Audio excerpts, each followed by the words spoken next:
Sementara itu, saudara, untuk mencegah virus corona mewabah ke Provinsi Aceh, DPRK dan tim medis dari Dinas Kesehatan Kota Banda Aceh mulai melakukan sosialisasi cara penggunaan masker serta pola hidup sehat kepada warga di Desa Berawi, Kecamatan Kuta Alam, Banda Aceh, Selasa petang.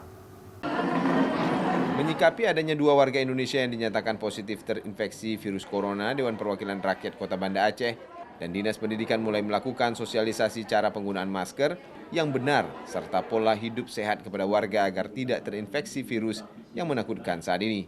Kegiatan sosialisasi ini dilakukan agar warga di Kota Banda Aceh tidak panik menghadapi merebaknya berbagai isu terkait virus corona belakangan ini di tengah masyarakat. Sehingga dengan adanya pembekalan seperti ini, masyarakat dapat meminimalisir ancaman virus corona.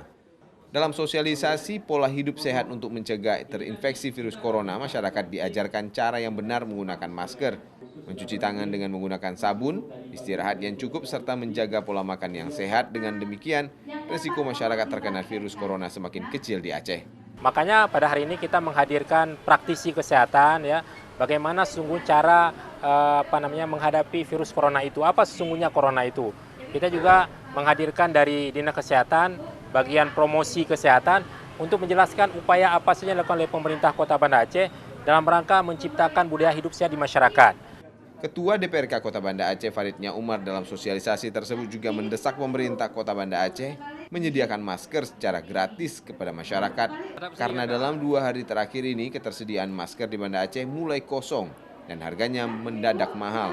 Sementara anjuran penggunaan masker dari pemerintah kepada masyarakat merupakan salah satu upaya untuk mencegah virus corona mewabah di Aceh.